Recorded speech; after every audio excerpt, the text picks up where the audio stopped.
Hello, Oliver. Hello. Well, we had Mark on last time, and we talked about this this fringe subject, this obscure subject, swords and Swords something and or other, swords and swords and sorcery. substitutions. It's all about restaurants and Yeah, getting your and order right. so Yeah. it's kind of funny that we you reached out. I think it was you reached out to Mark and myself, and regarding because we started to talk about your project. I guess we got right to the edge. Just about my what happened was I'm working with a couple of the guys on this magazine, and Kevin, bless him, is our social media guy. He was watching the video and he was watching you guys start to talk about it, and you nearly said New Edge Sword and Sorcery, but I think Mark just said New Sword and Sorcery, Yeah. and Kevin was like, "Oh, they're so close," and so he told me about it, and I was like, "You know what? Maybe I'll reach out, maybe." So I can come in and wag my finger and correct you. No, no, no. Yes, Just yes, yes. I do need that on occasion. Humility is not a nah, problem. I find plenty of opportunities to err. So you guys got this magazine, so it's New Edge. New Edge So Sword and Sorcery. I mean, the idea of New Edge. I mean, it seems to imply a lot of different. Well, maybe not a lot, but at least a couple different things. Got a hardcover too. Looks a little pretty, slightly different cover. Oh, sure Um, enough. yeah, this is issue 0, which we released in the fall on Amazon POD and digital. Digital we did for free, and POD at cost. Like this is only $3.99 US. This is $11.99 US. It's no profit to anybody, and the whole point was to do that so as to make it as accessible as possible for people to give it a whirl and build like kind of a ramp up, to what is currently happening as we record this. There's 11 days left, 10 days, something like that. March 4th, 8 a.m. Eastern Standard Time is when the Kickstarter for issues 1 and 2 ends. And that is to allow us to have some money to, heaven forbid, pay everybody involved, pay them as Yeah, much as possible. In fact, most of our stretch goals are pay bumps for writers and artists, and to pay for professional printing to help us escape the Amazon ecosystem, which right. only seems determined to become more hostile to magazine publishers. So So anyone who let's follows go. the, Let's go back to issue 0. Is yeah, okay.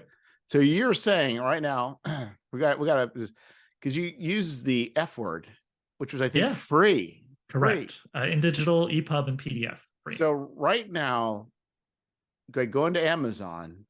Everybody listening. Oh, pardon me. For the Amazon doesn't like selling things for free. They wouldn't let Okay. me put the digital at $0. So you want to go to newedgeswordandsorcery.com, and links are very easy to find. It's all on the main page. Can't miss it. To go buy digital from somewhere else, but soft cover and hardcover are on Amazon. So so everybody listening, there is nothing to lose by going except a few minutes of your time, and you get a free product to read. Exactly, with lots of lovely art in it. It's free, but we put it together with a lot of love and tried to make the highest quality thing we could. And so this was I guess what you're trying to do, we talked about earlier. So this was kind of the build up for the Kickstarter that you're doing now. So Yeah, you did like like Zero a was kind of this passion project prototype. I'm figuring out for myself while doing it. Do I like doing a magazine? Because I hadn't done it before. I've been involved in a lot of big collaborative creative yeah. projects, usually in the realm of TV, film, web series, that kind of thing. But uh, if I may tell you the origin story, back in the spring of last year, I was on the Discord server for another great magazine, which by the way is free, called Whetstone Magazine. And that just seems to be, at least in my experience thus far, the best hub for conversation about this genre. So yeah, What's the Magazine, their Discord, you can Google that pretty easily if you want to go see what that's all about. There was a discussion last spring that was kind of the circular discussion I have seen in many various nerd circles over the years. I said I would love, I'm in them. I worked at a comic shop for years. I saw many of these conversations when I was there about where it's just like, how do we make this thing more popular? We love it to pieces. It's When you kind of say this lame. thing, what do you Sword mean and by Sorcery. sword and Like sorcery? yeah, like it kind of, it's been building steam. I mean, I'm not saying I swooped in to save it. There's other very hardworking people who've been building it up for the last few years, like Howard Andrew Jones or Scott Oden. But it's not a secret that it kind of hit a sort of deflation period over the back end of the 80s due to just like too many cruddy movies that were trying to capture the lightning in the bottle that was the Conan film with Arnold Schwarzenegger, and too many writers and publishers who were taking fewer and fewer risks and just doubling down on a very simplified idea of what sword and sorcery can be that had been selling really well in sort of the late 70s. But it just petered out as people got tired of seeing the same thing over and over again. And there was some newer, fresher stuff coming from other places. And so sword and sorcery never died, but it definitely went down to a low ebb over the course of the 90s and 2000s.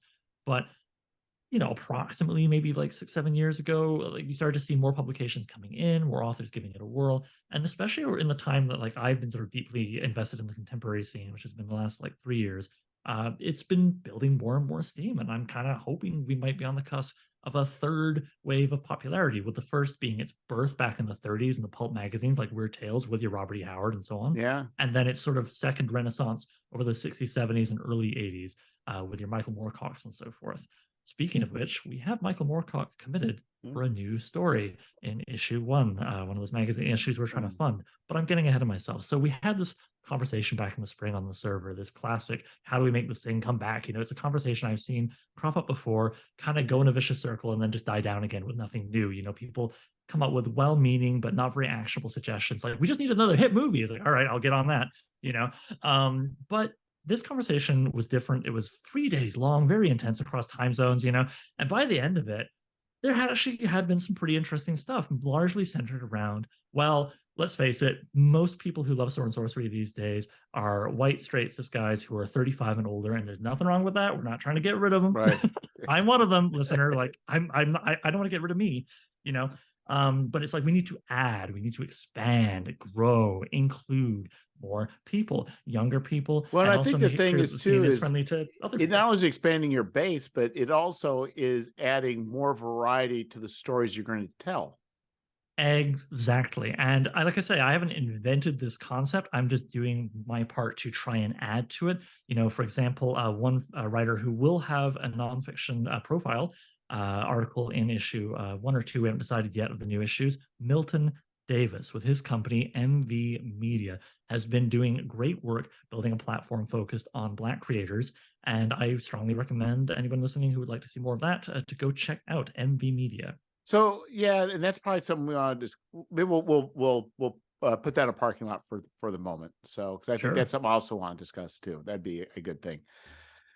So what you're saying is there really is, if I'm understanding what you're saying, is most of the stuff that's being produced is more in the zine or magazine format, less as far as there's not really, as far as mainstream publishers publishing new Sword and Sorcery work, there isn't much of that going on. There's not buckets of it, but it is changing. And in fact, actually, a name I mentioned earlier, Howard Andrew Jones, he's worked hard with Goodwin Games, the RPG company behind Dungeon Crawl Classics and many other great things, for the last few years, I think since 2017, I want to say, published his own magazine, Tales from the Magician's Skull, which is not a book, but I mention it because his character has had a series of stories through the skull, Hanavar. Well, he last fall, I believe, was when it was publicly announced, got a 5-book deal with Bain Books to tell more stories of Hanavar in collected, book editions. So I picked that's up one the example. I picked up issue 1, and another issue is much later, because it was part of the humble bundle, and that was one of the stories that absolutely stuck. So there was like a couple I didn't really care for. There's a lot that were really pretty decent, and the Hanavar was like excellent. And I think what's interesting is the way he just dribbled in just a little bit of the world at a time. Yeah, no, Howard really, really gets the genre. And one thing he really gets, I mean, I don't want to be too prescriptive. I don't like to be gatekeepy. And in fact, something I say over and over is that this is a very flexible genre that can be kept recognizable while trying a great many things. But I think one of the more consistent aspects you tend to run into is something Howard is very good at, which is to not dump a lot of world building on top of you in big loads of exposition, or just like a guy sitting in a room really looking at all the details in the room or whatever. He is very good at weaving it into the action and giving you just enough to intrigue you and get your imagination going. And that tends to be how the generally recognized as higher quality Sword and Sorcery fiction plays it. So yeah, I'm a big fan. Yeah, because I think the first one, the big thing was this one country had subjugated another country, and they're trying to get these people to give locations of family tombs. Yeah, I know the one you mean. I think the one you're talking about is the second death of Hanavar in issue 3, but I might be wrong. Gosh, it's been a minute. But yeah, like the overall the loose real life historical basis of it is essentially the Roman Empire having a Hannibal figure, which is Hanavar, before the story begins, having taken a shot at them like in history, but then it didn't quite work out. And so the sort of overarching narrative of his loosely connected stories is that he is now on the run, trying to do what he can for his conquered and dispersed peoples. Yes, and Yeah. he's kind of a paragon, of skill and of virtue and all these things, but yet it's also like it's just fun characters that are being involved. And some characters, like, I don't know if this guy's going to come back, but we'll call it the NPCs and in gaming parlance. It's like very interesting things, and it seemed like you would think that he would fall under some tropes. He really doesn't. Like, it's like, no, he does. It just did it very well. Like, you expect the tomb to be some magic and some monsters. Like, no, it's just this. There's something weird about the tomb, but it's not about just monsters and craziness.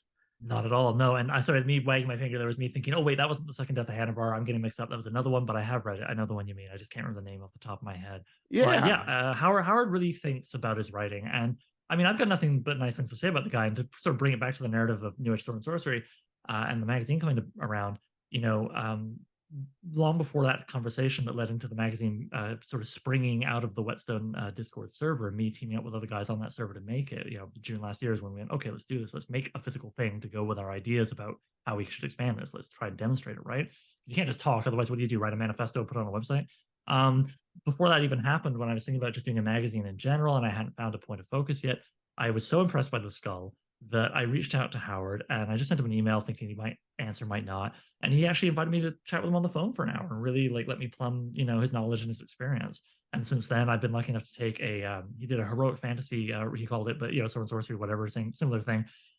He did a running course last summer, summer before last, 2021 that I did. That was quite good. And just, Howard's just a great guy. I can only say nice things about it. But my point is, to come back to your thing about the books, that's maybe, I think, the big spear point. He's got a 5-book deal with Baen. Baen is also looking at releasing sort of updated, re-edited versions of a couple of Scott Oden's Sword and Sorcery novels, and they're, I imagine, looking at doing more still.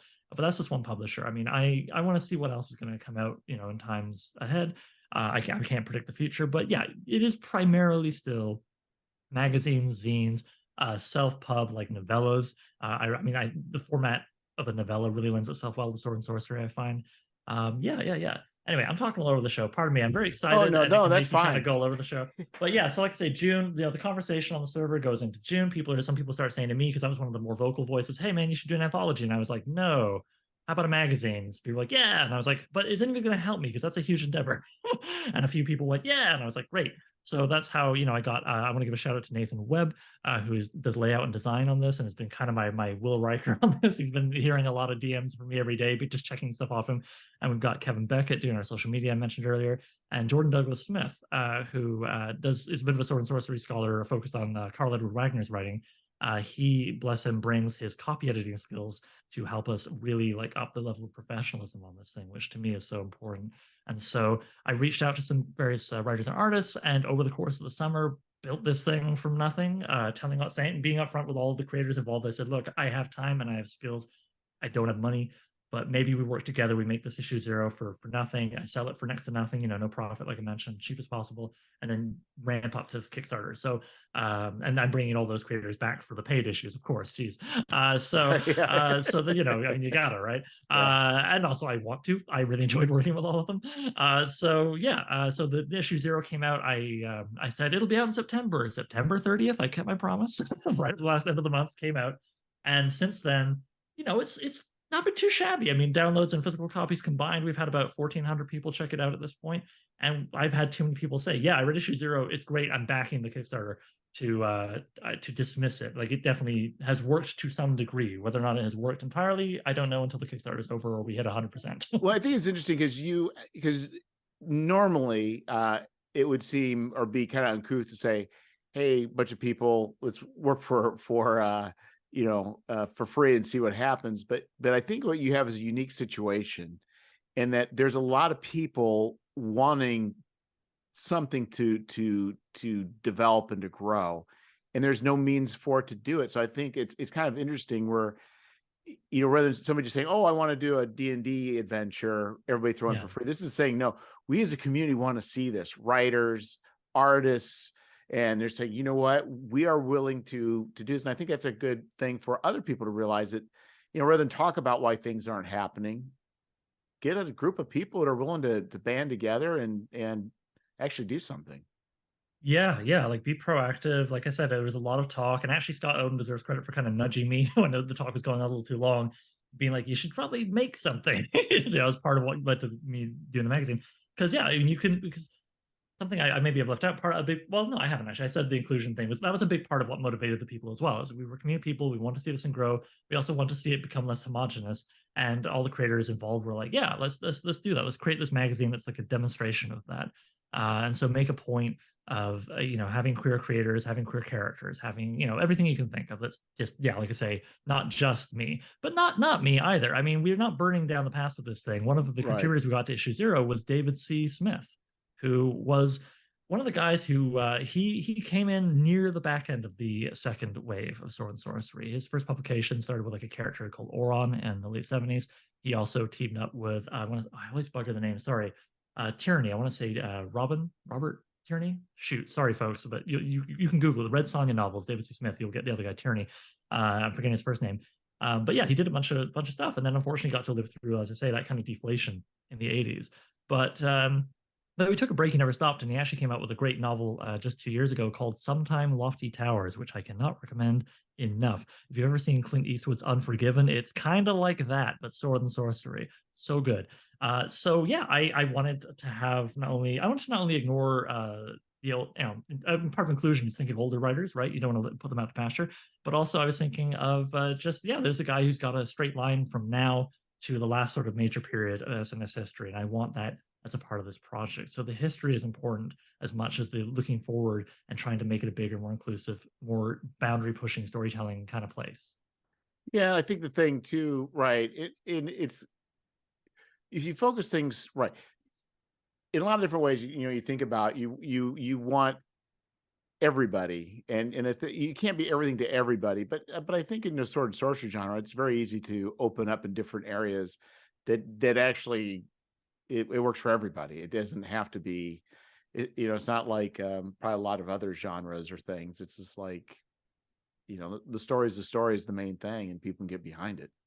Oh yeah, and I mean that's the thing too, right? Sometimes you get skeptics who'll be like, "Oh, inclusion is an important, intentional part of what you're doing." Well, does that mean you sacrifice the quality of stories? Do you give someone a story slot in your magazine just because I don't know they're gay or whatever? And it's like, no, man, you can have two parallel priorities, and you can achieve both, quality stories and not having a totally homogenous table of contents without sacrificing anything. And I gotta say, like, if you see a drawing or a story in the magazine, it's because I thought it was great. And it can either be great in the sense of like, they are someone who I feel has really mastered their craft. I mean, Michael Moorcock, obviously, going into the new issues, or it can be someone who I feel is like a rising talent and they've got something really good going and I want to help them develop their career. I mean, there's a bunch of names I can mention, but like Bryn Hammond or Kirk A. Johnson come to mind off the top.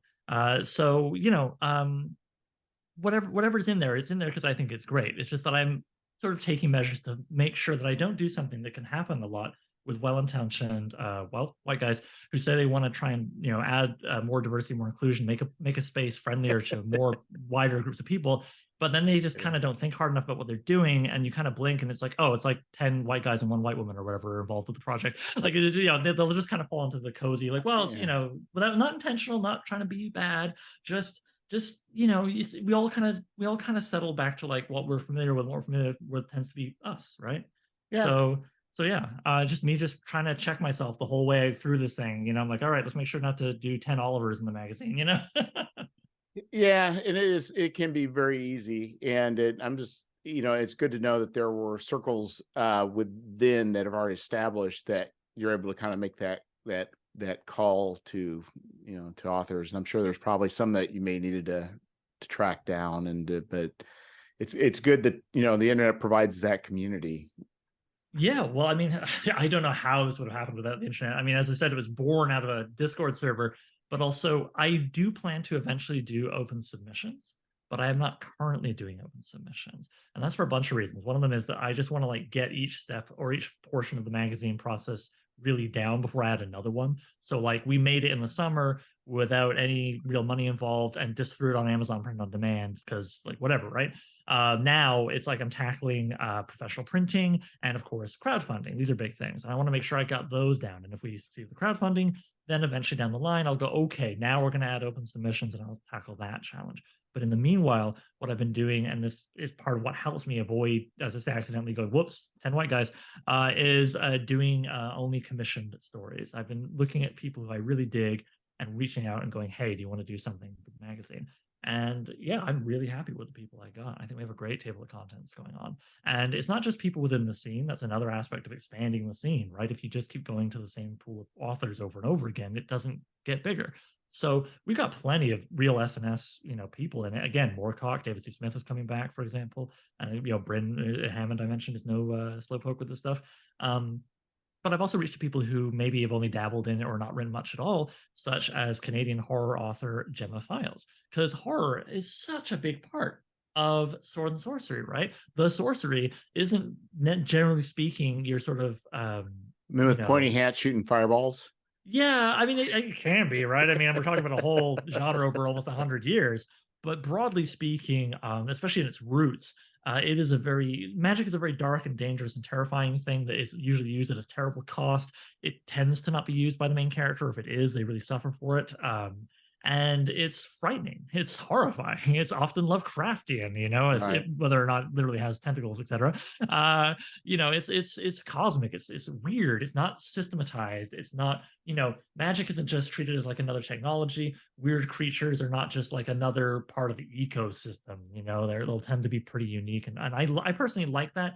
I mean, I enjoy many flavors. We all do, and I want to make clear I'm not poo-pooing anything by saying what I love about Sword and Sorcery. But one of the things I love about Sword and Sorcery is I find I am surprised by it a lot more than more heavily codified fantastic fiction. And I always find it very strange that you would want to read a fantasy novel, let's say, where there's very clear, highly detailed magic systems and things like that that make it not fantastic, right? Like that's what fantastic means, is it's outside the realm of comprehension, beyond what we really understand, volatile, breaking rules. I don't know. That's how I feel. And it's one of the things I love the most about it. And it's part of why, as I say, I reached out to Gemma Files to bring her horror chops to the table. Or Margaret Killjoy is another author. I reached out to her because I had really enjoyed a book by her called Country of Ghosts, which has a lot to do with the old civilization barbarism sort of thematic territory of Sword and Sorcery, even though you would never call it an SNS novel. And she's also done a great series of adventure novellas for Tor that are set in the contemporary era and kind of have almost a Scooby-Doo gang kind of thing going on. But nonetheless, that is about outsiders who are, traveling from place to place, encountering weird, legitimately magic stuff. It's like you can see the Sword and Sorcery in it all, even if you're not literally seeing, a Conan or an Elric or something like that. And I think it's going to really enrich the next two issues to have these authors from both within and without the scene. So that's another part of it. Like I say, the whole boundary pushing, trying to grow this thing attitude that we're taking with the magazine. Yeah, and even talking with Mark last time, he brought up that there's probably, going with the comics and a lot of mass media, there's not a lot of nuance, but there was a lot of nuance with the original works of Howard, and it gets overgrown. And not that there's anything wrong with reading comic books of just and watching movies of just of I guess popcorn munching. That's what gets a lot of us started, man. Like so many people started with the Schwarzenegger movie. I started with probably that too at some point. I know I watched it, but Savage Sword of Conan, the big magazine reprints. Some of them were adaptations of original Howard stories. A lot of them were kind of spinning out, coming up with their own stuff. Like if it gets people started, it gets people started. Right, and also people they like it, but I think the thing is like he mentioned, and I think it's probably true, is that for a lot of people, they don't realize that there is a lot of nuance going on in the original story. That Conan wasn't just a thick-headed bug. Yeah, exactly. Yeah, no, he tends to survive more by his wits than his sword arm, and frequently encounters things that swords are no good with. He has to figure out another way around it, Even running. Yeah. Even honestly, sometimes, even running, man. I always admire that because it makes it when he's tough, it feels more meaningful. When sometimes you see him go in the face of like a big terrifying creature or whatever that makes no sense and is non-Euclidean or whatever. And also to the writing itself, like Howard, I've said this many times, Howard draped sword and sorcery over other genres like a cloak. You get seriously like Western stories beyond the Black River. You get seriously like locked room mysteries. You get all kinds of other genres, hard boiled, a lot of hard boiled elements in it, especially the stories where Conan tends to get like knocked out and then that's a scene transition. Whoa, there's hard boiled for you. Yeah. Noirish detective, whatever. And so, it comes back to this thing that if I can push someone else's thing for a moment, there's a lot of definitions of sword and sorcery, and I have joked more than once that a classic, like to me, it's almost part of sword and sorcery to argue over the definition of it. I just think it's fun. I never try to get definitive or gatekeepery about it. That's so boring when people get gatekeepery about things. But my favorite definition is written by an author named Brian Murphy. It's in his book Flame and Crimson: A History of Sword and Sorcery. I strongly recommend it. I love this book. It's going to make your to be read pile explode if you read it, so beware. Okay. But yeah, it's a great history of the subgenre. I strongly recommend it. And part of why I do is because it features my favorite definition. What makes it my favorite, amongst other things, is that unlike every other definition I've seen, it is intentionally designed to be flexible. So what Brian does is he's like, okay, well, here's like 7 things that you generally encounter in what the author of this book I'm calling sword and sorcery fiction. Generally speaking, you get outsider heroes. Yet, generally speaking, they are personally motivated, personal or mercenary motivations. They are rarely, if ever, trying to save the world. That's where you get into heroic fiction or the high fantasy of Tolkien and stuff, right? Like they're out to take care of themselves one way or another, even if it's just surviving another day. Love what I was talking about earlier with the weird and dark and terrible sorcery, or the horror Lovecraftian elements, short episodic tales. It's damn near never you're going to find a sword and sorcery novel even that's much more than a couple hundred pages. They just don't do the big phone books by and large. And historical influences. Remember, I was talking about Hanavar earlier, right? Like that's quite common to have these stories be rooted in history, even if they take place in like a secondary world. And shoot, of course, I'm going to forget the 7th one when I'm on camera. But anyway, there's these 7 freaking Exactly. things. And what I love about it is he walks you through them all, gives you great examples, talks about them. And he never tells you like what the magic number is. He never says, well, you got to have 4 or at least, or it's not sword and sorcery. He just says, look, man, 4 or 5, whatever feels right to you as the reader or the author. If it feels right, it feels like sword and sorcery. It's got enough of this stuff going on. Congratulations, you're reading or writing sword and sorcery. And I love that. And I tend to think when, I was working with the authors doing our editing of their stories in the summer and writing my own stuff. I tend to think of the 7 things, but I tend to think of it almost like a really demented wrestling ring where you've got like 7 posts marking boundaries, right? You got to have something. Otherwise, it's just a blank page. It's nothing, right? You got those 7 posts. But what runs between those 7 posts? What runs between the posts in a wrestling ring? Highly elasticated rope that can be pushed way outside of the original boundaries and leapt off of and catapulting yourself into doing all kinds of crazy moves and stuff. I just think you could do so much. I'm so passionate. I'm punching my mic. I think you can do so much with sword and sorcery. Just overall, man, I love it. I love it so much, and to me also, like I just there's all sorts of other bits and pieces. Like I love how the characters, generally speaking, are punching up. They tend to strike back against your corrupt merchants and kings and whatnot. And also, and this is so key, I think, also to the inclusion element, but just in general, it's really gratifying, no matter who you are, is the fact that the characters, by and large, certainly going back to our big man there, Conan, are people who never really apologize for who they are. And when they sort of triumph in their stories, they generally speaking don't assimilate and become like the knight or the head cop of the kingdom. They don't give up who they are. Conan, of course, some people who already know this, famously becomes a king near the end of his life, but he's still a Cimmerian at heart. He never, he's king of another country, but he never gives up who he is. And who he is a big core of what saves him. So to me, it's like you have these characters who are looking at the world and saying, you don't tell me who I am, I tell you who I am. And that applies to so many people, but boy, doesn't that make you think of like, it makes me always think I want to see and I haven't seen this yet. I'm not saying no one's ever written it, but I have not yet seen it. I would love to see a trans barbarian or trans, a sword and sorcery character, because, I'm telling you who I am. You're not telling me who I am, I just think it fits that mold so well. It's so right for that, amongst other characters and stuff. So yeah, it's just something I think anybody can identify with. And so when I look around and I see like, well, there's some people, but mostly it's guys like me. Okay, there's room to grow. There's room for possibility in on the page, at the keyboard, in the fandom. Well, it's kind of like the comic book stuff I've given up. I've slowed down. It's been a long time, but coming back with the Marvel movies and different things. It's like, I've had X number of years. I used to be probably more of the, in the day, more the proponent of like, keeping canon and don't be just changing things, be changing things. But now I'm to the point where it's like, yeah, I mean, Black people need heroes too, and brown people need heroes too.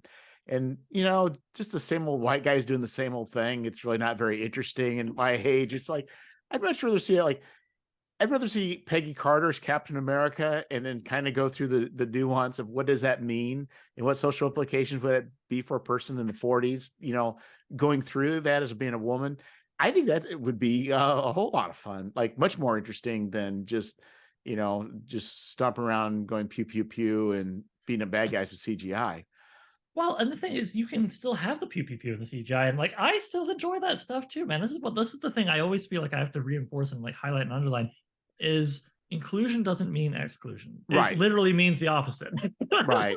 And so I totally love crappy B movies. I totally love like there's one guy in Sword and Sorcery I should bring up, just keep it within the genre. His name is Lynn Carter. He's a notorious figure because on the one hand he was an amazing editor in terms of his impact on the genre. He and another guy, Sprite to Camp, are why we still know who Conan is. They kept him alive through a series of paperback collections in the 60s that are infamous for a bunch of reasons. They kind of bowdlerized and messed with the writing a lot, but it kept Conan around, right? And he published a whole bunch of other stuff. He does a series called did a series, pardon me, it was decades ago, called The World's End, which is in short like He-Man just doing all the cocaine. And it is so fun, but it's badly written and it's kind of explosions. And oh, hey, now there's a Tiger Man. Why is there a Tiger Man? I don't know. It's cool. Like, I enjoy that stuff also. And I think that's something I would love to, if I could do anything to try through this magazine to try and spread the idea, it's that we really need to beware in our fiction and our enjoyment of storytelling in general in any medium. We need to beware false binaries, false choices. Brother, we can have all the ice cream flavors. Yes.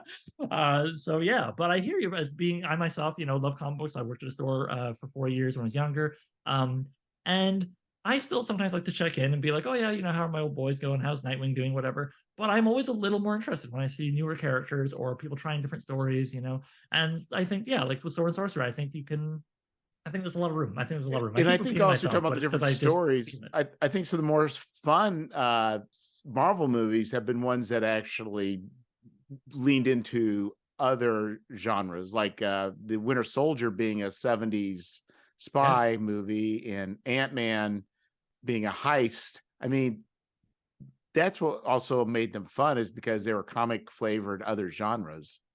Totally. And like Ant-Man, I mean, there you go, right? I love the first Ant-Man movie, and it's both like kind of heist comedy, hijinks, and then it was also just the pure visceral kind of the pew pew thing, but it's like, I got big, I made another thing small. Yeah. I clap like a goddamn seal. I just love that stuff. Yeah. But I mean, but then you say Winter Soldier, the Parallax View connection. Yeah. That's what made it fresh, really, was I think they just took a common, type or whatever and just put it into new tropes.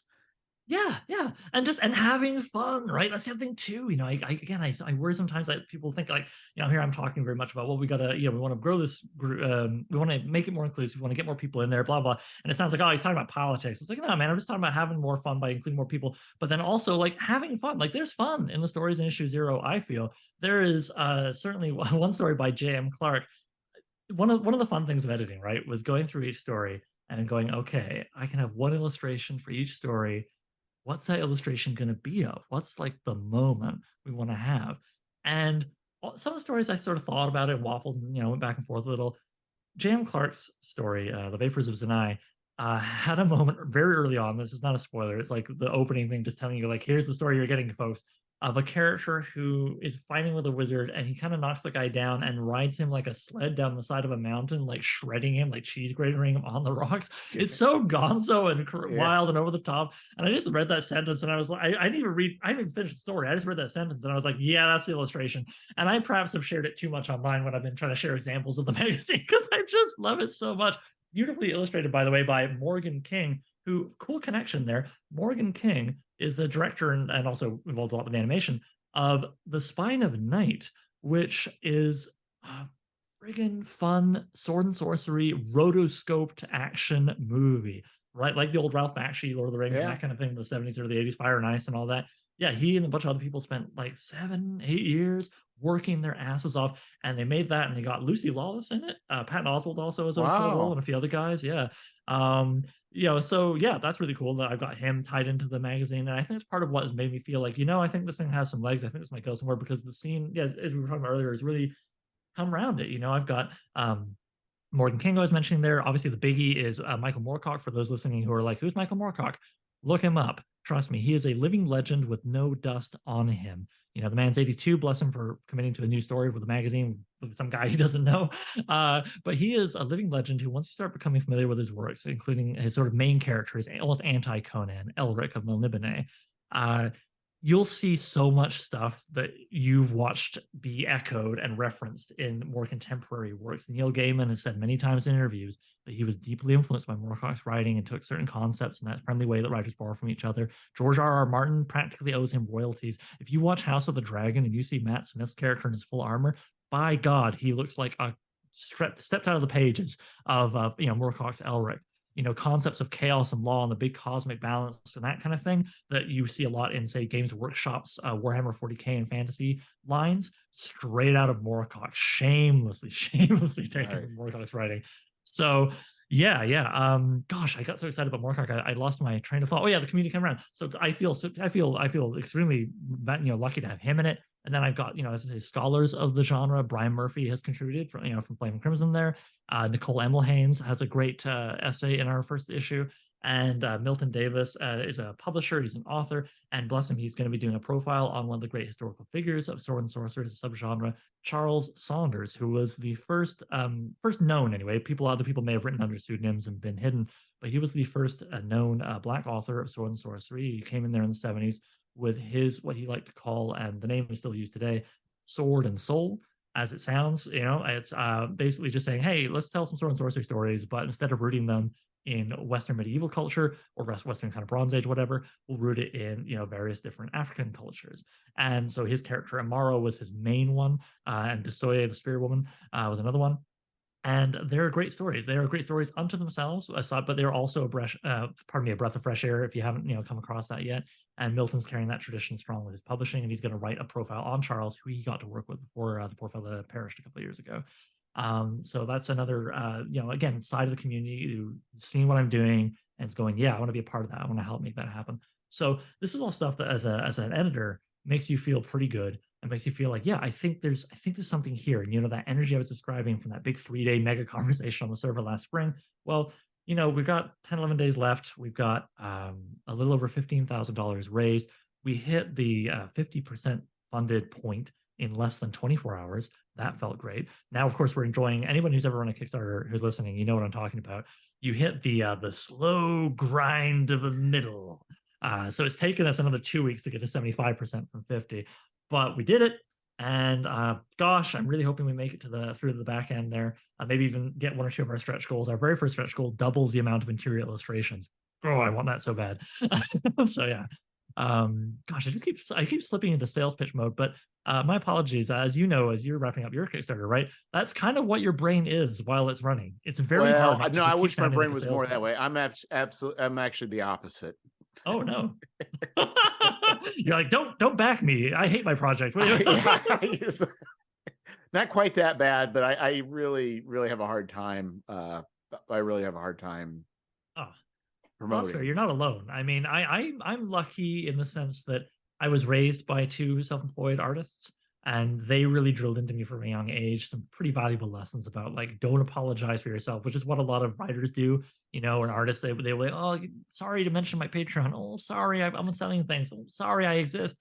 It's like, no, don't do that, because that is the number one way that anyone trying to put out a creative endeavor shoots themselves right in the foot, right? Oh yeah, and it's not in a lot of ways. The podcast is also a means for me to market without actually marketing. Well, it is in a sense of like getting your face out there. I mean, I think one thing also that makes it difficult for people sometimes is the associations with terms, right? Like I was just talking about networking with some people recently, and they were like, "Oh, I don't like networking. It's slimy. It makes me think of like I don't know, Gordon Gecko or something." They just makes you all these gross associations you have with like shitty experiences you've had with I don't know spam emails and stuff, right? And it's like, yeah, that is bad, but you know what networking is when it's like good for you and the other person? It's when you're just making friends who like the same thing as you and are also trying to do things. You know, when I mentioned earlier about like I said to the server, look, man, a magazine's a big deal. I can't make it on my own, you know. And one of the people, Nathan Webb, he had already put out 2 issues of his own cozy fantasy, very different from Sword and Sorcery. I love it, man. You're talking about very tastes. Magazine called Windgraph, which I also recommend. He put out 2 issues of that. I knew he could do layout and design. And so we got chatting and just were like, hey, you know, he'd been also very big in those conversations. So we networked, we just talked and we're like, well, do you want to work together? Oh, sure. Let's give it a whirl. Let's see how that, well, how would that be? Blah, blah, blah. Next thing you know, like, you know, he's my big confidant on this and I couldn't have done without him. That was networking, right? That was Right. not sitting in a room with people at a party where you kind of keep looking over the guy's shoulder to see if someone more important will talk to you, which is, I think, the kind of slimy thing. Anyway, sorry. Well, and that's also been the other aspect for the podcast too, is for networking. In fact, you know, the thing I've realized is we're not all the same, but we're all pretty much the same. Yeah, there's some core attributes we all got going on. Yeah. But I'm saying is that people in this creative space are have huge degrees of crossover similarities, and maybe not similarities, but we are all the same tribe. We all are. We just don't know it. We're all friends. We just don't know it. Yeah, yeah. It's No, just insane. you What we're can. doing doesn't make any sense. There is, I try and lay out the logic of it. It makes no sense. But yet here we are. Well, yeah, I mean, certainly if I was trying to get rich, it wouldn't be this. I had one guy early on accuse me of an indie pub cash grab, and I was like, yeah, tell me you've never tried to do anything in publishing without telling me you've never tried to do anything in publishing. Like, are you serious? I live in Toronto and I don't live that far geographically from like the stock exchange and like Bay Street, which is basically Wall Street here. You know, if I wanted a cash grab, I would go get an MBA. You know, there's a lot of other Yes. ways of doing it. So, you know, Yeah, you could go work at a you know, like a Menards or some sort of lumber uh lumber, what's the word I'm looking for, like home decor or whatever, but yeah, yeah. hardware store, and make probably more money for your time. I mean, become a plumber, you know, that's a good Yeah. trade. I mean, Like, just do a side job. You can just do a side job of just a little above minimum wage, and you'd be your wages per hour would be more. quite likely, quite likely. I mean, I try to think I have found a balance between being foolish and letting myself have aspirations. You know what I mean? I don't expect to get rich, indie pub cash grab, but I definitely have long term plans that if these first 2 issues fund, I'm going to be able to start working towards. Obviously, we want to make more issues of the magazine, right? I've already thinking about issues 3 and 4 and what we might do in those, but also thinking about anthology style special issues like a Sword and Sorcery and romance issue. Or I still got to think about the name. I don't want to call it Graybeards because that sounds like it's just dudes only. But you know, I like the idea of an issue that's older authors writing about older characters. You know, that kind of thing. So like mini anthologies, like you know, magazine format anthology style. But then even getting to the point where like I said, I mentioned I love the novella. I would love to maybe do a Kickstarter for like a quarterly novella subscription. You know, everybody signs up to get 4 slim little beautiful hardcovers, each with a different author and artist pairing. You know, like that would be so badass. So you know, maybe eventually some money, you know, through building a little publishing company. But yeah, exactly. If you people do this stuff because they love it, they Right. better love it. Right. You know, and to what you're saying about like there being commonalities across the board, you know, the easiest one is role playing games. Like the subject matter is relatively speaking very similar to Sword and Sorcery. There's also a very strong indie pub scene, zine scene, individual modules, smaller to medium-sized publishers, like I mentioned earlier, Goodman Games. They've been doing strong. Actually, I don't know if I'm insulting them by calling them medium size anymore, but you know, they had to build up from nothing, right? And so yeah, like there's just this kind of DIY, man, I want to see something, let's get together and make something, you know, kind of thing that I just love so much. And I've, you know, connected with, as I say, through the indie film scene. And I never tried to make my own comic book, but I worked at a store for 4 years. Definitely met a lot of people doing that kind of thing. Yeah, like it's just, you know, there's this energy I love. And yeah, you're gonna try and connect all these people and you get more energy coming together to make more great things, right? Yes, and that's the thing. When you're excited about something and then you find somebody else that tunes into that frequency, it's just like it's pretty amazing. Oh no, it feels good. It feels so good, and that's a big part of how over the summer I found out by making issue 0. Oh yeah, actually I do want to do this because it felt so good. Getting excited about each stage, figuring out stuff, and getting to treat. Here's another fun thing about making yourself an editor or a publisher. By the way, folks, you just decide you are. That's how you do it. You just decide you are and you make a thing. That's how you do it. It's not a mystery. But yeah, working with the writers in particular, but the artists as well. I appreciated this. It's the writers, I know their side of things more intimately. Um, it was nice to treat creative people the way I always want to be treated as a creative person.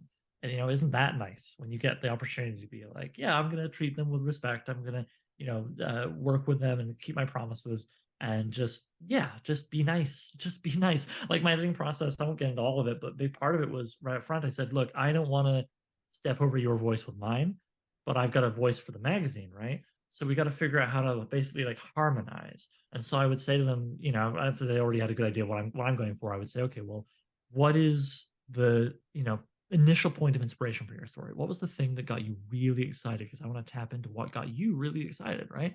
And they talked to me about it, whether it was a theme or an image or whatever. And then I would just go, okay, and I would tailor my feedback to try and like amplify and grow upon what made them passionate about their stories. Because I want editors I work with to do that with me. I've worked with editors in a variety of contexts, whether it's novels, short stories, or screenplays, and I've had good, bad, and the ugly with that, man. And so, it was nice Well, to it's them try funny. and I was aim for the listening to good. an interview. They were talking about. You familiar with Rick Rubin, the music producer? Yeah. Yep.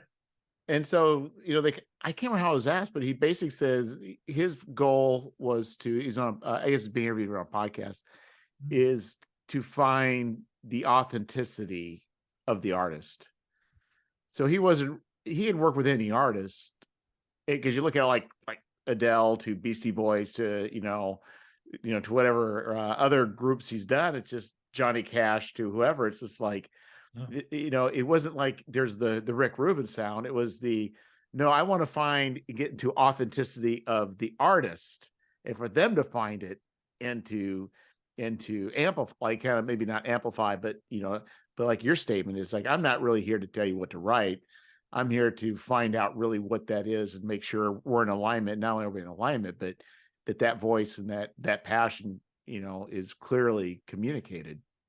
Exactly. Because people pick it up off the page. Like you will make a better story every time than if you try and hammer it into a shape of like, well, I really wanted a pirate story with this and this. You get hung up on a lot of specific tropes or whatever the heck, and just it's not fun. Like I said, I've been on the receiving end of not great editing and not great teachers of writing when I was younger and taking classes more often. Boy, I will never forget a screenwriting class I took when I was like 20, where we came in, we all had samples of our scripts, right, with the first 25 pages, and we went around the class being like, my story is blah blah, my story is blah blah. We got to me, and you just need to know my story opened with two detectives, and one of them killed the other guy. He killed his partner in the first few pages, and then we go off into the story.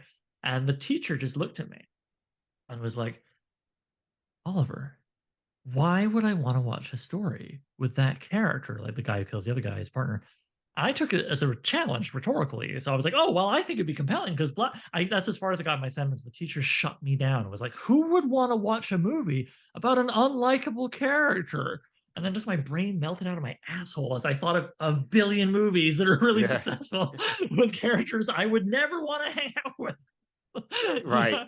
Then like, and that is so like that experience obviously stuck with me. It's all these years later.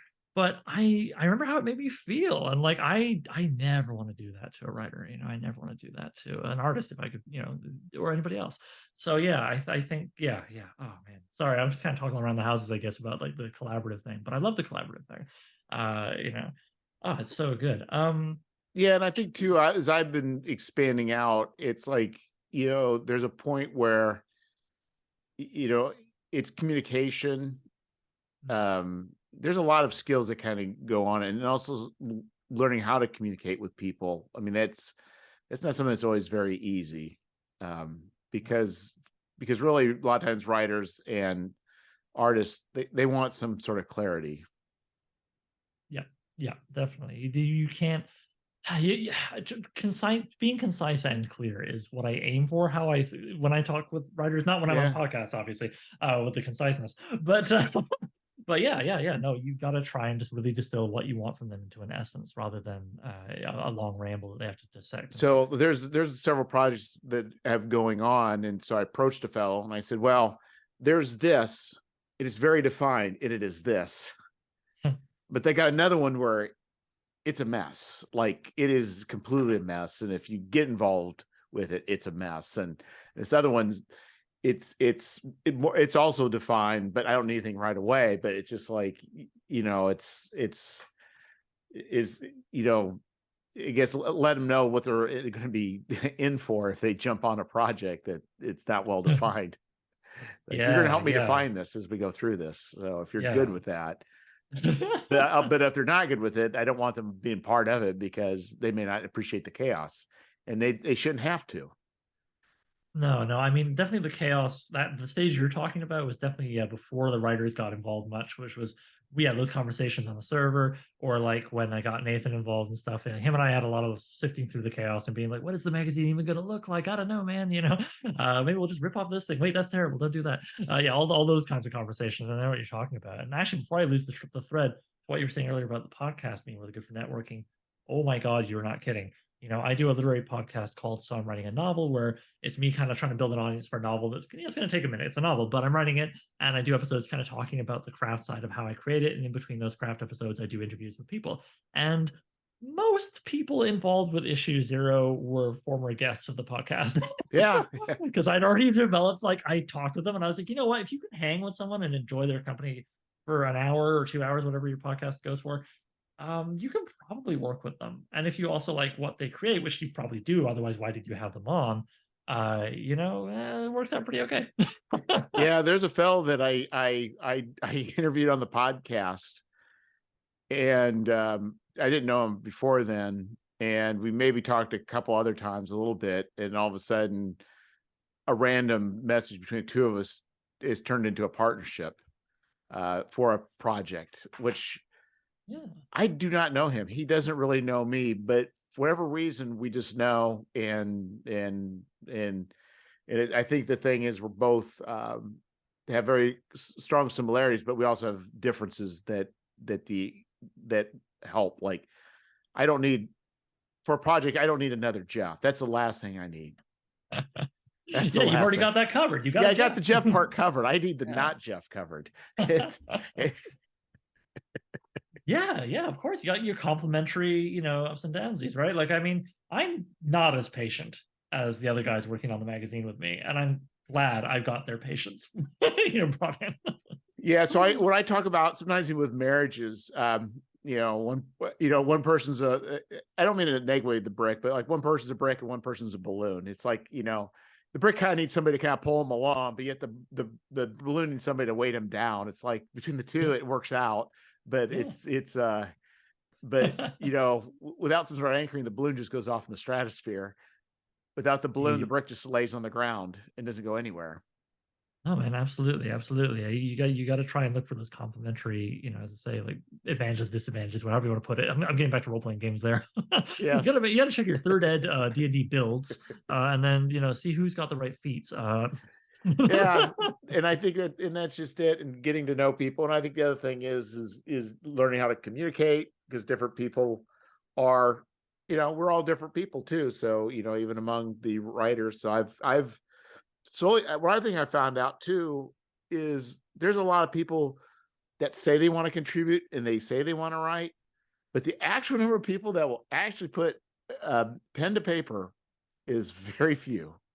Yeah, well, I mean, just think back to all those group projects in high school where, like, you got 5 people at the desks, but 3 of them are doing it all. Yeah. But the people I find, it kind of builds up, and I find another person, and they are like super solid people. But Well, that's there the may be joy a of being an whole adult, right? You're not stuck with those 2 at the table who don't do a damn thing. right, You just exactly. keep No, finding you find the doers and you bring them in. yeah, and I think before I kind of thought, well, I'll put out a call that would have like 10 people, and I figured, okay, I got like 10 people to write, but it may just shake down to one person. But then over time, it's like, you do it enough times, and you got a handful of people, and you're good to go. Yeah, I mean, that's how I've done group projects. That's how I've done. I've been lucky. I've built some pretty good role playing game circles. Just keep cycling people into the table, and the ones who stick, and the ones who go away, and eventually you got 5 real solid buddies. You got a good campaign going. Yeah, I'm curious. exactly. Yeah, I'm it's. Oh, go ahead. sorry. I'm excited. I don't want to talk over you, but I'm very curious about something. There's a struggle, and I'm wondering how you've wrestled with it, which is how have you dealt with making your project stand out, making people recognize, well, here's why you should check out my thing versus the 10 other things, 100 other things in that genre or whatever. So I think that's a good question, and I think so. That is a very good question. Yeah, I think I do. I think I do kind of weird things. Like, for instance, Scoundrels was a little bit different. I don't know how well it stood out. During the Madlands, I think I found a really good artist. It's a post-apocalyptic. Got a great cover for it. Gary's Appendix, I leaned into a weird name. And I'm not sure if you understand the I mean, play. I don't know if you're referring exclusively to Appendix N or just his appendices in general that he famously Yes, the loved to put in appendices. the. Yes, so it's Gary's Appendix is a homage to the weirdness of the first edition Dungeons and Dragons. Nice. For Fate of the Fly God, I did a comic book. It's a trade paperback format, and I did as a horror comic, but it's a RPG supplement. Oh, okay, cool. So, well, actually, I'll just pull it a second. Sure. Oh wow, I've got the podcast all to myself while he goes to fetch that. Swordandsorcery.com. That's where you'll find the magazine. Issue 0. Okay, he's here. Yeah, so this is like an homage to the creepy and eerie, but it's actually very Oh, fitting I for dig its the sword and cover. sorcery setting. And the thing is, what's strange about it is it's just weird. I don't know how to describe it. I just kind of went into a fugue state. So that's kind of odd, especially the flies coming out of the mouth, the horror, Yeah. and then and I think for the Scoundrels of Brixton, I ended up hiring a really good artist who created a very dramatic cover that is different. Like it's kind of aimed at the traveler audience, but it is a very action crime oriented cover. And so it is different. It could be by Downfall, but it puts a different look than the standard guys in a spaceship going and doing a job. Well, there you go. It's trying to find that different look. I think I was just talking about this with someone the other day about how, like, more power to people who love Fifth Ed, but because Fifth Ed D&D has this real house style art, I genuinely have trouble differentiating between the artists who, when they Yeah. contribute to it, and I will see a new cover and the subject matter could be pretty cool, but my eyes will sort of half slide off it right away because of the house style thing, making me feel like I've already seen it, even though I haven't, you know? So the kind of thing while you're talking about with these inventive covers and art styles, like, yeah, like that's part of how you set yourself apart, and you don't want to just keep doing the same thing over and over again. I get the logic behind why big companies do that house style art thing, but I don't know, not my jam. Yeah, well, they need to, and I think that works, and I think that's what's a friend of mine. I think we had a discussion. His Kickstarter. I said the problem is you created a Kickstarter that is aimed at 5th edition, but your trade dress looks nothing like it. Yeah. And Yeah. and that's for 5e people. That's the stuff they look for, is something that provides that same feel. And I don't blame any publisher who tries to meet their house style, like Goodman Games, I keep mentioning. They are mostly known for their Dungeon Crawl Classics line, which has a very distinct group of artists, 3 or 4 guys in particular. You see a lot of the, I suppose, form their house style in a very loose fashion. But then they also put out Fifth Ed products, and you'll often see the covers be very different from anything else they publish because they're trying to, meet the trade dress. Yeah. So we are Chris Koger and myself are working on a project, and I'm not going to give it away, but we also, for these adventures that we're wanting to do, we have a very specific format that's different than other formats that we think will be very attractive to people.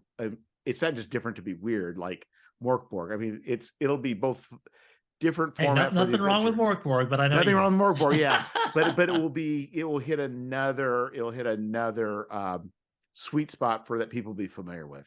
So it's going to imitate another form of art that people already know and love, and imitate that in a way that I think will be very synergistic. Cool. Well, yeah, I mean, to the I really want to have lots of variety with my magazine, but I also want people to always know it's my magazine. So one thing I really looked into that I think will help with that is that I had a friend who does professional like sign and logo design, and I was like, "Would you help me with this thing?" And so that's how we got this logo, which I'm going to endeavor to show. It's printed quite large on the back of the hardcover, so I'll put that up there on the camera for those who are watching, not listening. But for those who are listening, what I'm showing, you can see at the website, newedgeswordandsorcery.com. It is like a battle axe that could also, if you look at it a certain way, look like a Janus faced thing of two, one face looking left, one face looking right. Or even some people said it looks like kind of like a winged dragon seen from on high, which further evokes fantasy. So hey, why not?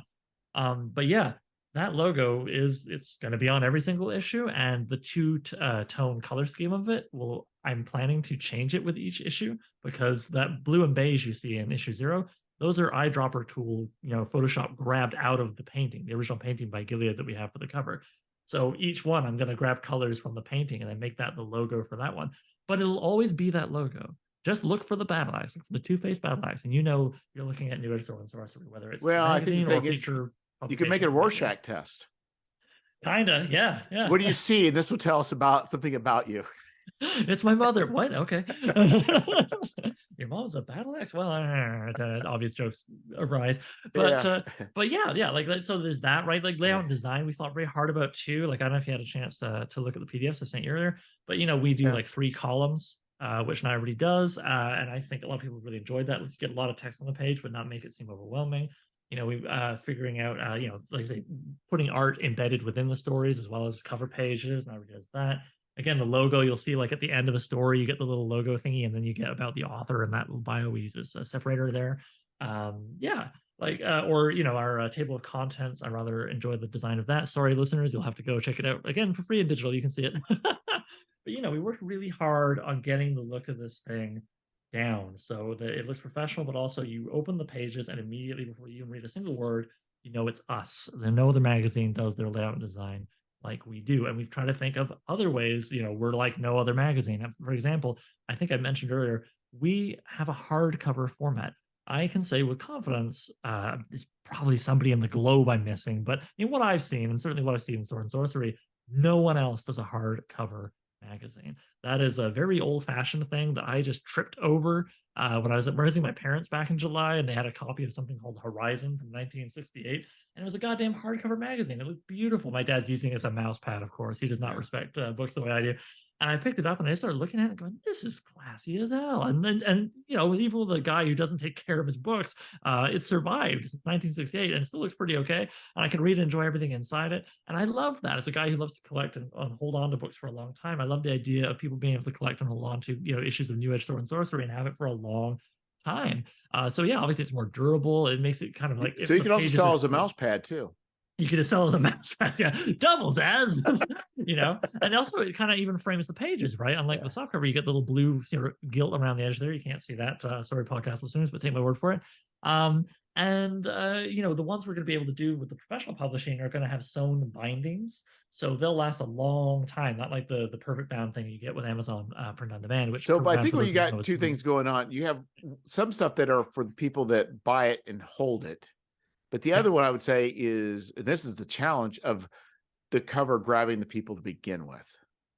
Yeah. Well, I mean, that's the thing. Like, so I think the cover, I really like what we got for issue 0. I was insanely lucky to get someone willing to, as I say, nobody was paid. So I was insanely lucky to get a very talented artist, Gilead. He's a mononym, if you want to Google him. He's got a great grasp of anatomy that you don't see as much as you might like when you're looking for artists. And we worked together and came up with this fun cover. Again, sorry, listen, you can't see this, but what you see is sort of a group of 3 different people, because we wanted to show more than one kind of person. That's hard to do with a solo protagonist. So we got kind of a group of warriors there facing, various nebulous threats around the margins of the thing, and kind of an urban Lankmar kind of maybe situation. I'm pretty down with it. We kept the logo and the like name of the thing pretty small because I wanted to show off the painting. So in the soft cover, it dominates the cover, right? But then for the hardcover, I thought, okay, well, this is kind of mimicking that older magazine I found, but also I liked what I saw when I found it. I didn't just copy it for the sake of copying it. It's kind of framed. So in a sense, the painting is given, that sort of classy air. It The looks like more. Joroon. It looks the font makes me think of Joroon. Oh, I don't know that. What's that?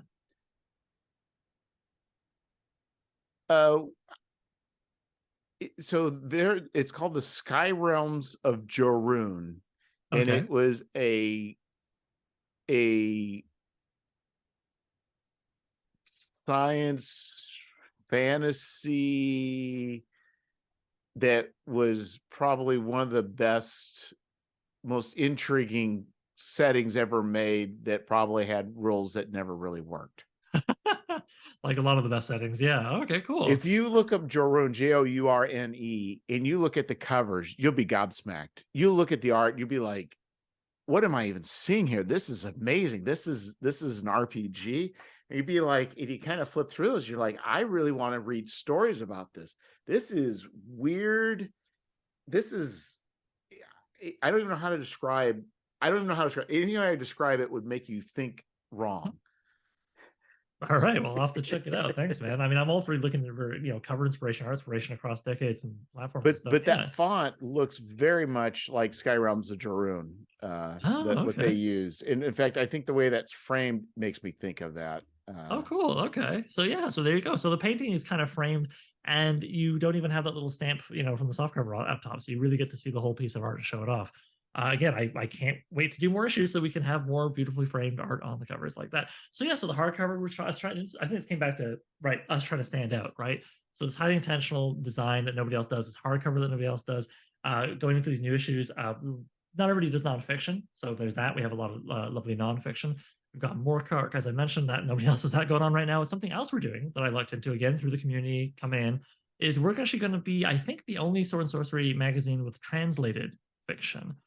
We have an author named Jesus Montalvo who has a story that was in Quinta Raza, which is a Spanish language magazine that is all Sword and Sorcery. And yeah, we have a translator who's currently working hard right now, translating his story to be in our magazine. As part of us trying to connect with other scenes around the globe and let people read stuff that maybe they wouldn't, necessarily know even to look for. So, we've got translated fiction. We've got all this beautiful art, which you can see examples of works by all our 19 artists that we have involved with issues 1 and 2 at the Kickstarter. Yeah, just an intentional approach to inclusion, which, as far as I know, we're the only ones really doing that in magazine format. So yeah, I hope I have not ground people down over this last hour, just like being like my magazine. But like, of course, like I'm hyped for it. I'm excited about it. As I said, I'm kind of salesman mode for sure with the Kickstarter, but salesman mode doesn't mean dishonest or sleazy. It means I'm really excited about this thing and I want to see it in the world. I want to read those issues 1 and 2.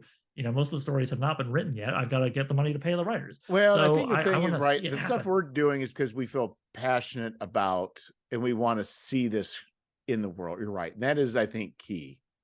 This is why you're going through the bathtub curve of Kickstarter with stomach aches and eating Tums and Oh drinking God. Pepto-Bismol. If I could take a magic pill that would divorce my ups and downs of my daily mood from the ups and downs of people get backing it or someone cancels, oh no, I can just, oh my God. Yeah, it's not fun. It's not fun. It's not fun. So yeah, Nobody made me do it, but right, because again, there's better ways of if it was making money. This is not the most efficient or best way of making money. I had fantasies, I had real fantasies. I was like, maybe we'll first day fund and I can just chill for the 30 days. No, too soon. Not too ambitious. Maybe next time if we're really, really lucky. But yeah, this time too soon. Half in the first 24 hours felt good though. And I have at least felt we've had a fighting chance all the way through. I think what would have been really soul crushing is if we'd only raised like 10% on day one and then just been like, we're not gonna make it, but we can't not try. Like I feel like, what? I think we got good odds, but we just can't relax until it's over. No, and 75%. I think for me, Pretty it's good. like, even though I have funded, it's like still the not knowing where it's going to go. And I think, there's so this is a second in the series. So I'm planning on doing these regularly, but there's still like, if I have like, ideally I like to go up with the number of people backing, because that would indicate that, people like it, they're continuing with it, and then I've added more people, so it's like, but if it doesn't, like, you start doubting yourself, like, am I Yeah, messing up? treading water is not encouraging either. It's better than failing, but yeah, I hear what you're saying. Yeah. Yeah, it's like, even with the, it's like I had fewer retail backers for this. I'm like, in the back of my mind, it's like, oh, did it not sell well for those guys? I feel bad. I mean, so there's a lot of just weird emotions that can go on, even for Oh, something that seems like you're totally. like, And like the fact that you don't know, right? Like those retail backers, maybe they had a bad year yeah. and they just didn't have the money to spend on it. You know, I have noticed a trend where most of the cancellations we've had, and we haven't had too many, so like, phew, but the ones we've had tend to fall Thursday, Friday when people get their paycheck, and then maybe they're like, ah, crap, I don't actually. Oh, I don't think I can actually afford, getting that cool magazine. All right, that's my guess anyway. Or, one person, I won't name them obviously, but I noticed one person who signed on early for a hardcover. Yay. Canceled a little while later. Boo. I don't know what the story is there, but they came back. I saw their name show up again, getting a soft cover. So I was like, hey, awesome. Thanks, person, for, I coming on back. I obviously really do want to do it. You just got, a bit pinched, I guess, in between those 2 points. There's only two that bother me. One is, if people are going to like drop, I'd rather just drop towards the end or during a time where it goes. I hate it when there's a day where it goes to the negative. Like, if you could just like Oh drop man, it a different day. we came. There was one day we came close. Thankfully, we did not technically get a negative, but that was that was a bad day. I have been fortunate so far. Every day's been a gain. Every day's been like a Yeah. okay gain to decent gain. Except for that one really bad Friday we had, and that was cancellations. We still got people coming in, so we're like, okay, some people still like us. But yeah. It's oh jeez, it's so emotionally fraught. And it's not just me, my partner, bless her, is like just checking. Like she'll see that we got a new pledge before I do. So like it's cool that people are invested. I mean, not just my partner, but oh yeah, it's an emotional ride. And then people get so invested. I think I mentioned a few times now. Sorry, I'm repeating myself. We just did 75%. The very next day, I saw a comment on our Kickstarter of a backer who, bless them, must really want this thing to happen because they are backing us at the hardcover level while living in Australia. So, shipping, right? And they backed us on launch day. And they were like, hey, man, so what do we need? Another 100 backers? Look at that sentence. They said, what do we need? Yeah. Not what do you need? It's like, I'm on the team. And you know what? You know what, buddy? You are. Like, awesome. Thank you. Thank you for feeling that invested. What do we need? It's cool to connect with people like that with your, and get them that enthusiastic about the thing you're making. But it's the flip side of the people canceling and you have no idea why. It bums you out. Yeah, the other one that makes me mad is people that, and I know it's not a real person, but there's a dollar backer that backed out. And I know they're just people that do the dollar so they can do a sales pitch to you, and then and like, if you want I've to had someone do that, but they did $5. I guess the rate went up. yeah, like, if you're gonna do it for $1, it's like, that's pretty. Yeah, that's just to me just rude. It's just like, like, Hey you man, could a just leave buck's the dollar. You bothered me. You wasted my time. If for a a bu- dollar, okay, I'll ignore it. But to then yeah. want your dollar back, it's like, really? But you never know though, right? It was an experiment. I'd seen some other people do this. I was like, okay, you know what? Why not? I put in a very low tier, $2 Canadian, I think. So whatever that is American, like nothing. And the idea was you just go into this tier to get all the backer updates. That's all you're getting. No reward, just you will be pinged with the backer updates by being on a backer tier, right? So here's a cheapie. And we have had a non-zero. Not a lot of people have gone for that, as you can imagine, but of the people who've gone for it, more than one have later upgraded to a soft cover or hardcover. They just watched the campaign and they were like, you know what, actually, yeah, and got in on it. So like, how cool is that, right? So I guess what I'm saying is, what you're describing also happens, and definitely like, it really, when that Oh, happens. But I think like for every positive, there's like a negative reflection, and vice versa. yeah. I mean, if some people want to do low levels invest, but this person, I'm almost positive, was just there to you know, Yeah. if somebody just backs me for a buck, and you're like, you know what, I'd rather have a go to Taco Bell and get some whatever. I mean, like, that's fine.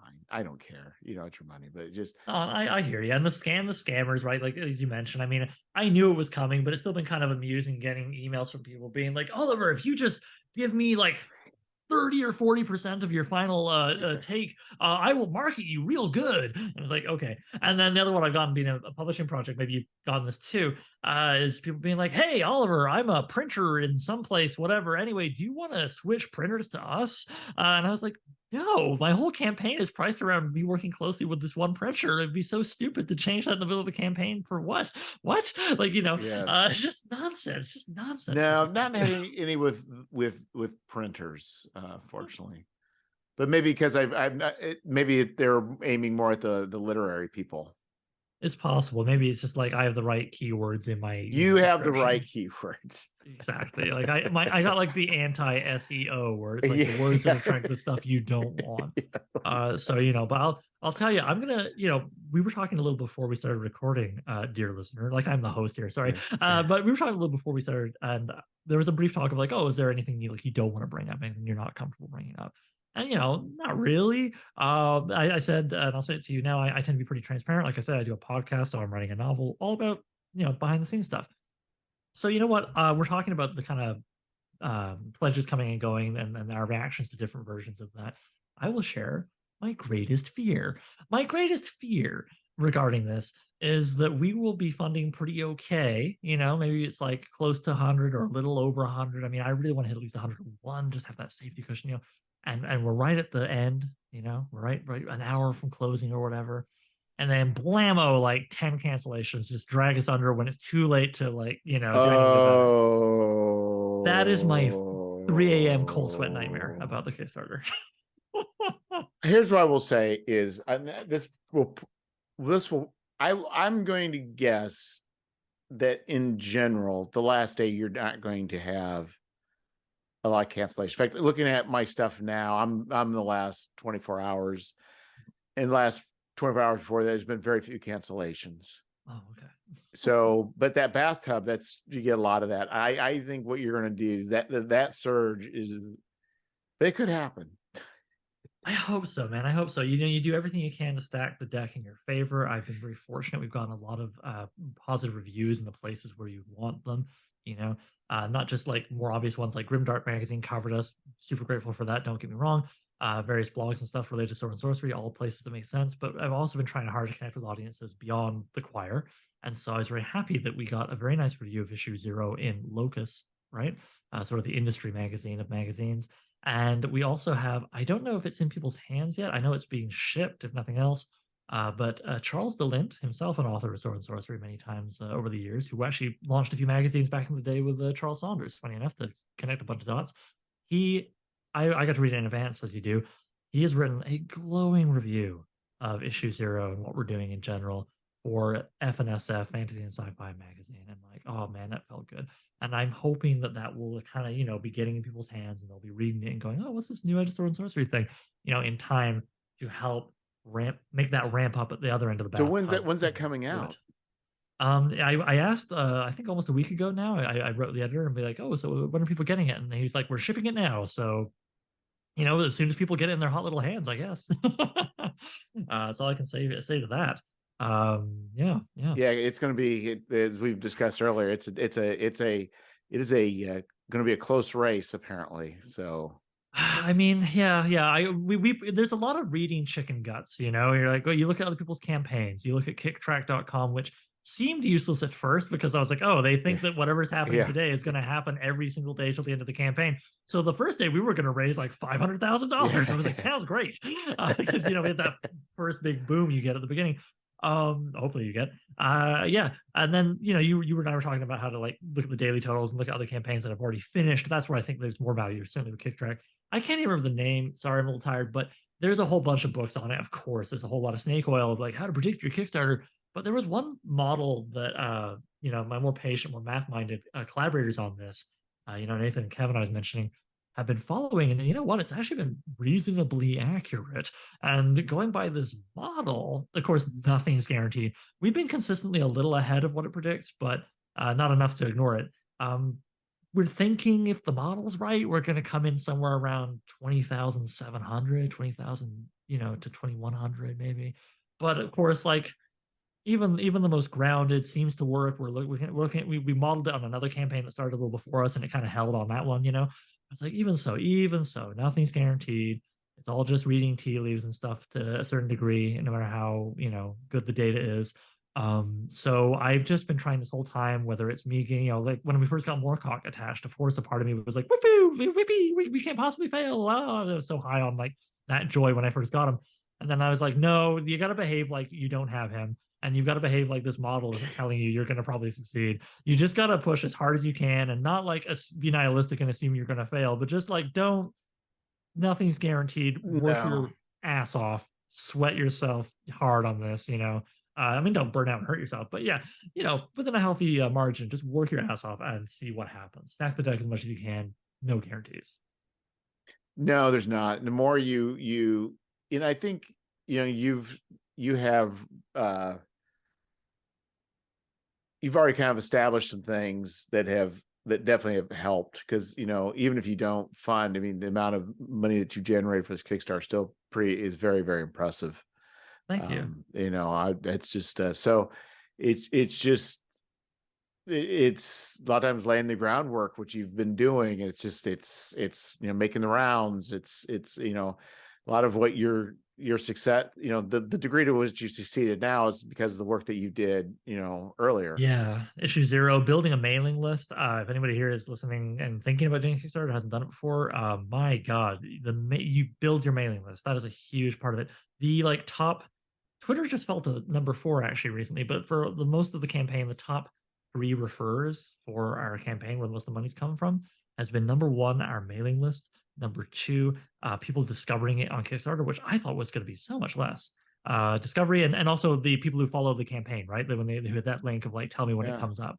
And number 3 was Twitter, which is why, if you don't know, like there's a lot of editors and publishers of these kinds of magazines, just SFF and general magazines, who are very like about Elon Musk's teetering and tottering, whatever the hell he's doing with Twitter, because it is by far the most effective social media for getting in touch with people and connecting to the audiences you want to connect with. Well, for me and for people similar to what I'm doing, up until Elon Musk just I just broke it in a lot of ways. Oh, please, breaking. It's still happening. It is. Yeah. Week by week. It was more than just the like reaching out to, as far as marketing my podcast, just for the podcast mainly, it was huge. Me connecting with other creatives to collaborate, to find freelancers. Huge. It was huge. And finding writers, finding artists, connecting with different people, and like nothing I've ever seen before. As far as I had Twitter tailored to just a really sweet spot of finding new potential artists and new potential writers, and it was just incredible. And now it's like it's not deserted, but it's definitely much lower than it was. It's not what it was. It's still our fastest growing social media account, funny enough. But yeah, like it's the best, but it's not what it was. Yeah, Mastodon is not it, folks. I gotta say, a lot of people when Elon first started really kicking the sides of the car, so to speak, a lot of people ran to Mastodon and were talking about Mastodon. Oh, it's gonna be Mastodon. It's great for these reasons, but like Mastodon is too finicky to get set up on and figure out how to even use the damn thing. I can't even get on it. I thought I keep waiting for my email. It still hasn't arrived. I got on it, but I just found it too much of a pain in the ass to like find people to connect with and follow them. And what doesn't help is that it's run by seemingly, I mean, I don't know them personally, but from what I've gathered, it's run by people whose response to people saying, can you make this easier to use, is figure it out. So like that's not friendly. And the last thing I'll say about Mastodon that just it's not going to work. It's not going to work. It's not only will it not build a big enough audience because it's so finicky to even figure out how to friggin' use, right? You need to make something as easy to use as possible if you want to build a big audience, which is what makes social media, platforms worth using. It's also this whole thing of instances, like these little siloed communities, these sort of micro forums within the overall thing. It's really susceptible to little tyrants. I've watched a lot of communities form, get like, the bigger ones that are worth knowing that they even exist will get like 12,000 people or something. And then next thing you know, the guy running it just like throws a hissy fit and kills the whole thing or starts banning lots of people because they don't like a movie he likes. Like literally that stupid. Or, it turns out the person running the whole show is unfriendly to queer people and they start making that clear. And then, Jesus, everybody starts leaving, Yeah. like it's too, as Elon is demonstrating at the biggest level with Twitter, you really can't have one person running a social media platform without making it volatile. And if you have this platform that's made up of little micro platforms within it, like Mastodon is, then you've just got a whole bunch of little tyrants. I mean, take it up with anybody who's probably sighing and rolling their eyes at hearing me say this, who's spent a lot of time on Reddit. You got a lot of mod tyrants on there. You can't have that if you're going to have a place be able to build a large user base that can easily connect with each other in the way that we can still do on Twitter, even if some people have kind of distanced themselves from it because they're fed up with how it's getting kind of janky. So I mean that's where I come back to number one. I was mentioning there the mailing list, right? For now, email, baby. So So I've not done the mailing list. I think it's because that's the part I have problems with. Really? Yeah, there's just definitely, and I know I should. I've got people, but what's kind of taking the place of my mailing list? You ready for this? Sure. I just plan on doing a Kickstarter every few months. Well, I mean, if you can keep reaching out to past backers through that, right? Like, because every time somebody backs it, they're going to get another notification. It ain't too shabby. I considered that, but I thought, no, I need the mailing list because, well, first I wanted to let people know Issue Zero was out, right? There was no Kickstarter for that. And then I just, I don't plan, like I also have an inbox. I also have an inbox that's too busy, and I don't follow not a lot of newsletters. I especially don't follow newsletters where people feel they have to put out something every week or every other week because I find I slide off those eventually. I just don't need to hear about even really busy, successful authors. After a while, it's like they kind of start sending newsletters about how their dog's doing and like, God bless your dog, but I don't need that in my inbox. So my attitude has been to send as little email as humanly possible and make it very concise and very like, here's the thing you care about. Here's why you signed up. So, for the longest time, we'd only sent one email. It was Issue Zero's out, man. Here's the link. Check it out. That was one email. No, I do think newsletters are a good way to go. In fact, if I were wise, I would do that. It's just that of all activities, I'm not a writer.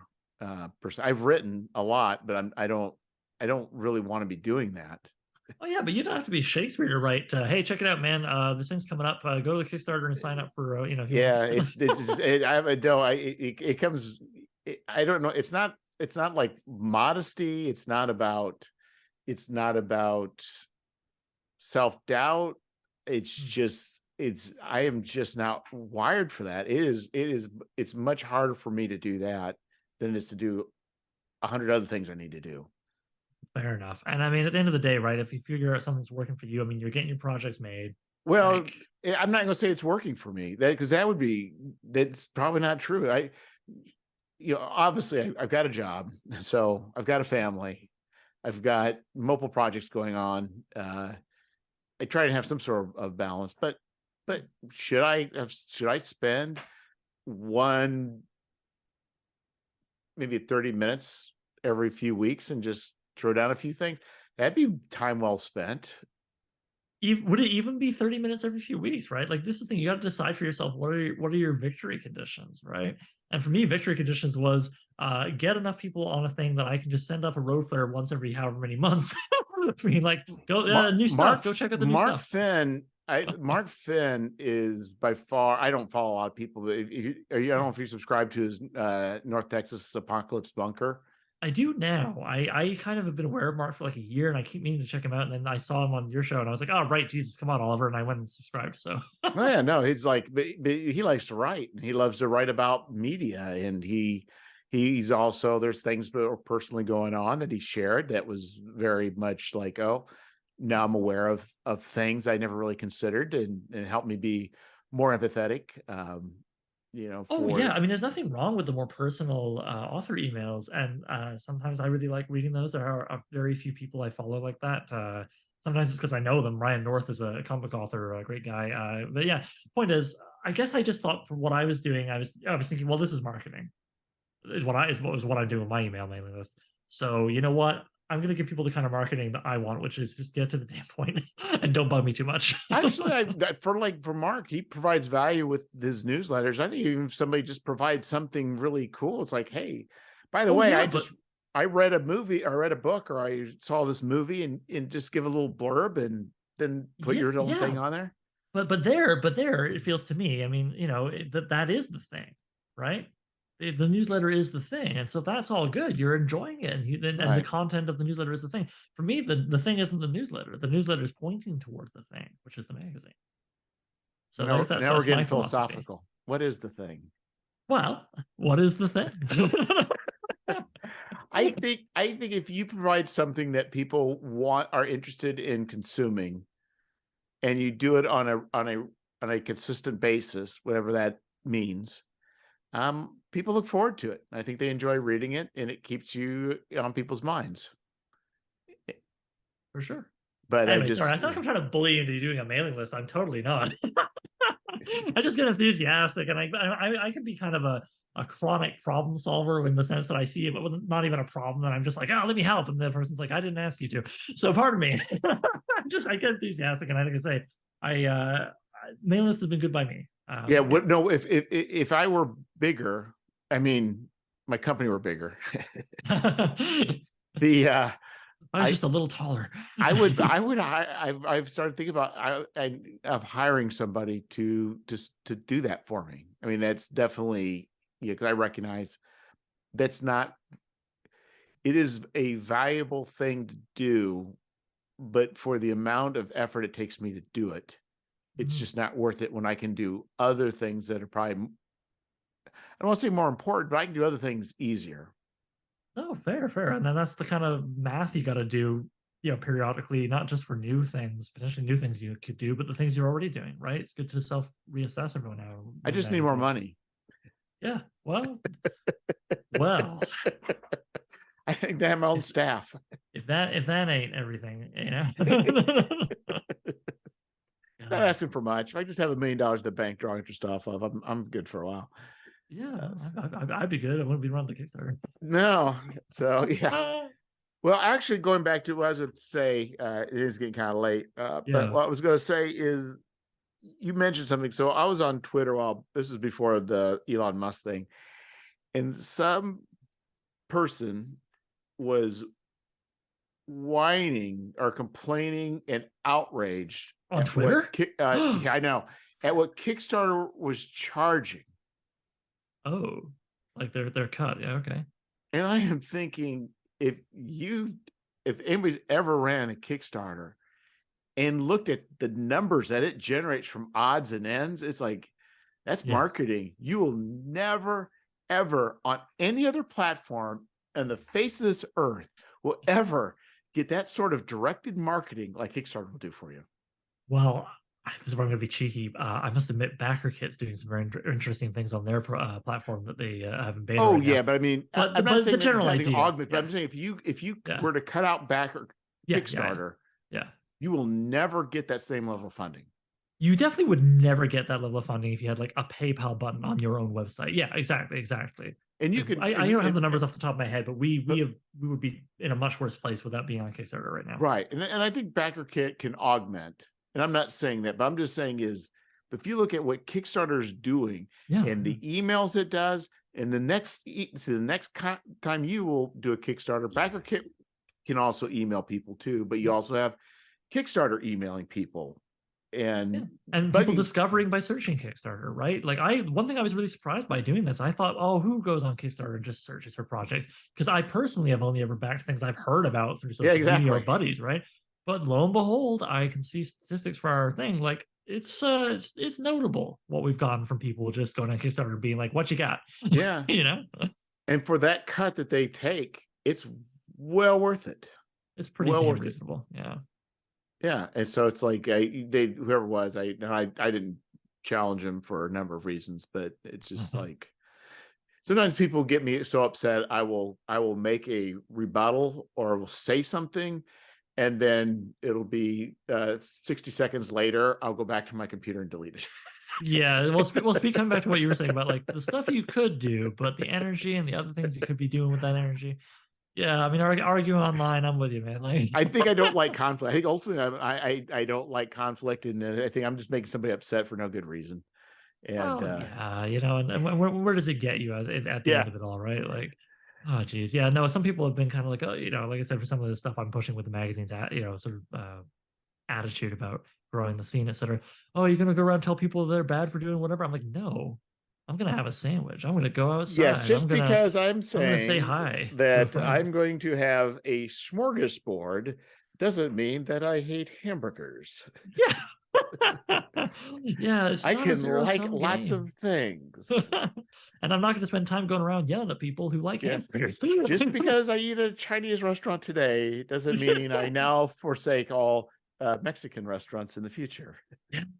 Damn, I mean, I had somebody saying the other day you know, they were respectful, and we actually had a little conversation that corrected things, but they were under the impression that I didn't like sex appeal in Sword and Sorcery art, and I was like, "Are you kidding me?" Like, first of all, I own a bunch of classic Frazetta covers, right? Which is like the guy I'm sure you came up with when you were speaking with Mark for sort of classic Sword and Sorcery art. But I was like, I just even outside of Sword and Sorcery, like I got Russ Meyer DVDs, man. Like I'm fine with sex appeal. You know, it's just like don't assume things because it's not in the one project that's at the foreground of what a person is making, you know. Yeah, But so then whatever, that's an right? interesting Whatever. thing too, you know, and you know, you with a project because that is definitely a trope, we'll Mm. say, of that. And you know, it's good, like it's interesting, like what do you put in, how do you put it in? Well, but here's the solution in my mind, right? Oh, people are maybe, you know, some people, I shouldn't say everybody, but some people maybe are a little tired of like, you know, the muscular guy standing on the cover with the like mostly nude woman hanging off his leg, although the guys tend to not wear a lot of clothes in Sword and Sorcery either. I'm like, yeah, well, you know what you do? You just you don't have to burn all the art that looks like that or stop making new art that looks like that. You just gotta make art that's, you know, aimed at other people, you know, other maybe make stuff that maybe more, you know, straight women who like men are into, make stuff for Yeah, divorced people, right, make stuff exactly. for make a variety, add to it, Exactly. make it bigger, which is like my mantra of everything I've said so many times tonight. You know, just make more stuff, make a variety of stuff. Or You maybe don't you have do to, have it, but it doesn't have to be like an overt sexual we're appeal not the nature. only thing, you know. Like, I Yeah. mean, one thing I did very conscious decision I made actually. If you watch our Kickstarter video, there is a montage of art samples by all the different artists that we have going, and one of them is a woman who's not wearing a hell of a lot of clothes, swinging a sword, looking at the camera. And then the very next piece of art that I had after that was a woman also swinging a sword, but she's wearing full plate mail. And I intentionally had that contrast just thrown in the rapid fire of like, you know, 19 artists art samples, just as a little subtle way of being like, you know what, we're down with sex appeal, but we're also down with like not having to portray people always as objects of sexual desire. You know. Exactly. And even, you know, the sexy, you know, less dressed woman is in action, she's doing stuff, she's not just hanging off a guy's leg. So, you know, you can, it's like I say, man, it's just this thing that's beware false choices, beware thinking you can only have one flavor, beware thinking, you know, yeah, you can have so much, the world can be so much bigger and friendlier and more fun and more varied, you know. Anyway, give me money. There you go.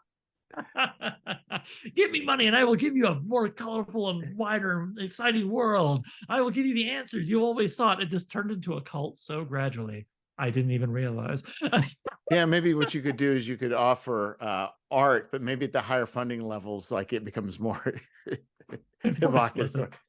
evocative. No, explicit arts for everybody. I nudity for the proletariat. Come on. Yes, put bounties on characters. Okay. But anyway,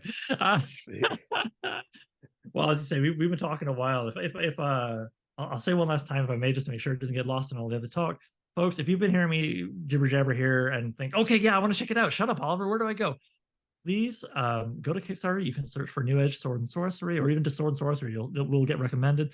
Or you could, you know, the easiest thing in the world you can do, go to New Edge, Edge, New Edge, not H, New Edge Sword and Sorcery.com, newedgeswordandsorcery.com.